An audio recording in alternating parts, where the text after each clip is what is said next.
গাজার পাশাপাশি লেবাননেও বেড়েছে ইসরায়েলি আগ্রাসন।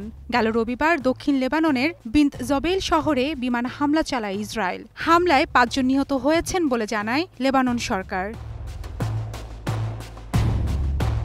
নিহতদের মধ্যে মার্কিন নাগরিক থাকার দাবি করেছেন লেবাননের পার্লামেন্ট স্পিকার নবি বেরি। মার্কিন নাগরিকদের মধ্যে একই পরিবারের বাবা ও ৩ সন্তানের কথা বলা হয়েছে, তবে মার্কিন পররাষ্ট্র দপ্তর বিষয়টি এখনও নিশ্চিত করেনি। ইসরায়েলি সেনাবাহিনী জানায় একজন হিজবুল্লাহ সদস্য ছিল তাদের মূল লক্ষ্য।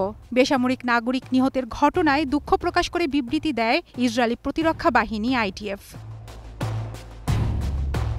লেবাননের প্রধানমন্ত্রী নওয়াফ সালাম এটিকে গণহত্যার সমতুল্য বলে আখ্যা দেন। ইসরায়েল বারবার আন্তর্জাতিক আইন লঙ্ঘন করছে বলে মন্তব্য করেন তিনি।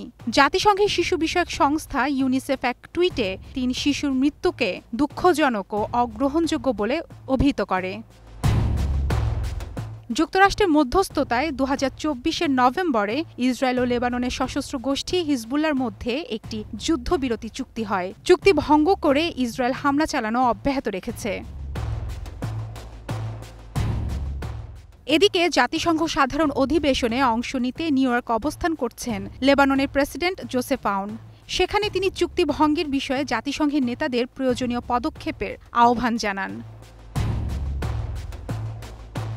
ইসরায়েলের হামলায় শিশু মৃত্যুর সংখ্যা আশঙ্কাজনক হারে বেড়েই চলছে। গাজার স্বাস্থ্য মন্ত্রণালয়ের তথ্য মতে ২০২৩ সালের অক্টোবর থেকে চলমান হামলায় এখন পর্যন্ত অন্তত ১৮,৫০০ শিশু নিহত হয়। মারফাতুন রুচি, স্টার নিউজ।